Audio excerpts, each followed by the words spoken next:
America में Biden की मौजूदा सत्ता को हिला दिया है और अब इसके झटके 20 जनवरी से शुरू होने वाली ट्रंप की नई सत्ता भी महसूस कर रही है।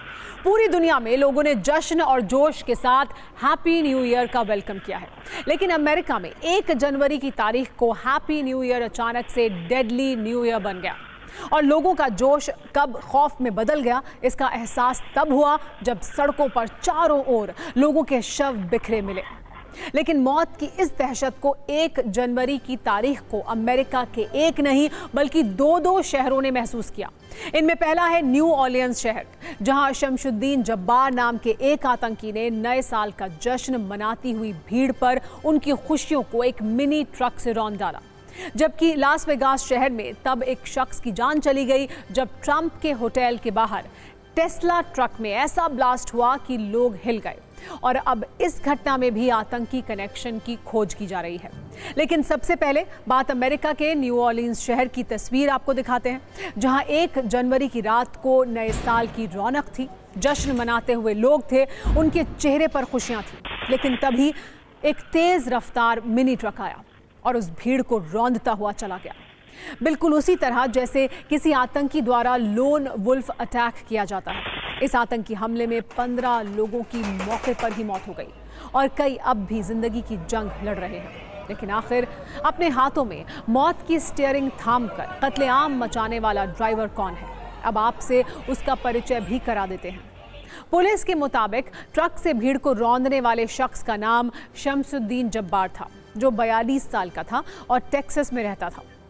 बड़ी बात यह है कि शमशुद्दीन जब्बार वर्ष 2020 तक अमेरिका की सेना में सार्जेंट के तौर पर काम कर चुका है। 2007 से 2015 के बीच अफगानिस्तान में उसकी तैनाती भी की गई थी। जानकारी यह भी है कि शमशुद्दीन 2 शादियां कर चुका है, लेकिन दोनों ही बीवियों से उसका तलाक हो गया। उसकी दूसरी बीवी के अनुसार शमशुद्दीन ने कुछ वक्त पहले ही इस्लाम कबूल किया था और पिछले कई दिनों से उसके व्यवहार में अचानक से बदलाव आ गया था। लेकिन शमशुद्दीन की कहानी सिर्फ इतनी नहीं है। दावा है कि वो ISIS का फैन था, उसके वीडियो से प्रेरित था और आतंकियों के मार्गदर्शन में आगे बढ़ रहा था। पुलिस के अनुसार जिस ट्रक में शमशुद्दीन ने न्यू ईयर की भीड़ को रौंदा, उस पर ISIS का झंडा लगा हुआ था। जिस ट्रक का इस्तेमाल इस वारदात में किया गया, वो एक रेंटल व्हीकल ऐप से किराए पर ली गई थी। लोगों पर ट्रक चलाने के बाद शमशुद्दीन जब्बार ने लोगों पर फायरिंग भी की और पुलिस ने उसे वहीं मार गिराया। लेकिन जिस ट्रक से वो आया था, उसमें IED के अलावा हथियार भी मिले हैं। इसीलिए दावा है कि शमशुद्दीन जब्बार आतंकी संगठन ISIS से प्रेरित था। लोन वुल्फ अटैक करने से पहले भी उसने ISIS के कुछ ऐसे वीडियो देखे जिससे उसके अंदर तेजी से नफरत का संचार हुआ और फिर उसने भीड़ को ट्रक से रौंद दिया। लेकिन इस हमले से पहले उसने कुछ वीडियो भी रिकॉर्ड किए। वैसे आप सभी न्यूज़ मित्रों के मन में एक सवाल होगा, आखिर ये लोन वुल्फ अटैक होता क्या है और ये कैसे किया जाता है?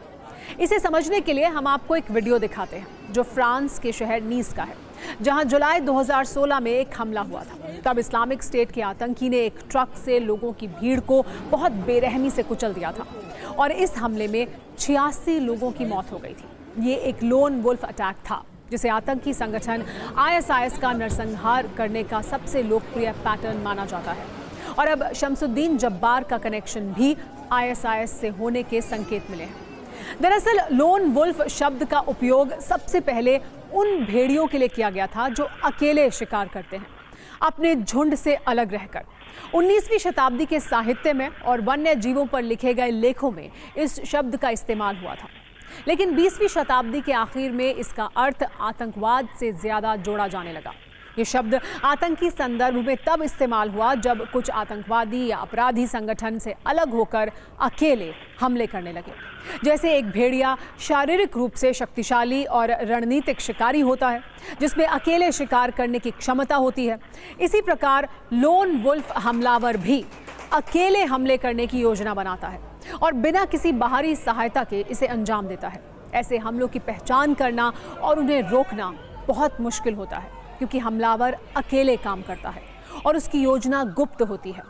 अब आतंक का यही मॉडल अमेरिका के शहर में भी सामने आया है।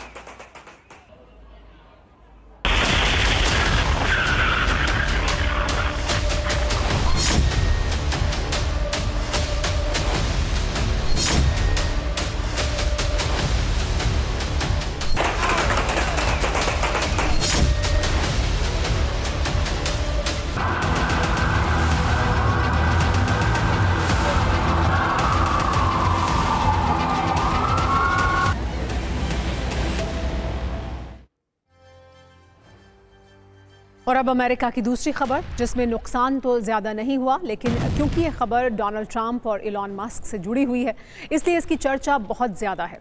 1 जनवरी को अमेरिका में सिर्फ लोन वुल्फ अटैक नहीं हुआ, बल्कि लास वेगास शहर में ट्रंप के एक होटल के बाहर जोरदार धमाका भी हुआ। और दावा है कि ये धमाका हुआ है इलॉन मस्क की टेस्ला कंपनी के एक साइबर ट्रक में, जिसमें ड्राइवर की मौत हो गई। अब क्या इस विस्फोट का कनेक्शन भी शमसुद्दीन जब्बार से है, या फिर इसमें किसी दूसरे आतंकी का हाथ है? एजेंसियों ने तसल्ली बख्श इसकी जांच शुरू कर दी है, लेकिन कई और थ्योरी भी अब सामने आ रही हैं। किसी में से कहा जा रहा है कि टेस्ला की इस ट्रक में आतिशबाजी का सामान रखा था, कोई गैस टैंक में ब्लास्ट का दावा कर रहा है, तो किसी के अनुसार ट्रक में रखे कैंपिंग फ्यूल में धमाका हुआ। लेकिन एजेंसियां कोई भी रिस्क नहीं लेना चाहती, इसीलिए इन सभी थ्योरी से आगे वो आतंक वाली थ्योरी पर ज्यादा फोकस कर रही हैं। क्योंकि दावे के अनुसार ये ट्रक इलॉन मस्क की कंपनी टेस्ला का था, इसीलिए अब इस पर मस्क का बयान भी आ गया है। इलॉन मस्क के अनुसार ट्रंप टावर में हुए ब्लास्ट से हमारी कार का कोई मतलब नहीं है। ऐसा प्रतीत होता है कि एक आतंकवादी हमला हो सकता है। न्यू ऑर्लिन्स वाली कार और साइबर ट्रक रेंट के लिए गए थे, जो टूरो कंपनी ने किराए पर दिए, इसीलिए ज्यादा शायद वो भी इसमें शामिल हो। अब बाइडेन का प्रशासन अमेरिका में हुई इन दोनों घटनाओं को लेकर एक्टिव है, लेकिन इसे ट्रंप की सत्ता के लिए भी एक बड़े चैलेंज के तौर पर देखा जा रहा है, क्योंकि सिर्फ 18 दिनों के बाद अमेरिका में ट्रंप की सत्ता कायम होने वाली है, जब 20 जनवरी को मौजूदा राष्ट्रपति जो बाइडेन डोनाल्ड ट्रंप को सत्ता ट्रांसफर करेंगे। और उससे पहले अमेरिका के 2 शहरों में ऐसी घटनाएं हुई हैं, जिसमें 16 लोगों की मौत हो गई। इसके अलावा न्यूयॉर्क शहर में भी एक नाइट क्लब में गोलीबारी की घटना हुई है। दावा है कि न्यू ऑर्लिन्स और लास वेगास में हुई घटनाओं में डोनाल्ड ट्रंप को अवैध प्रवासियों वाला कनेक्शन नजर आ रहा है, जिसके विरोध में वो लगातार अपनी आवाज उठाते रहे हैं। ट्रंप के अनुसार अवैध प्रवासी ही अमेरिका की सीमाओं में घुसकर ऐसी घटनाओं को अंजाम दे रहे हैं और जी का जंजाल बन गए हैं। यानी ये भी क्लियर है, अमेरिका में सत्ता संभालने के बाद ट्रंप जहां जहां चोट करने वाले हैं, उस पर भी बड़ा क्लेश तय है।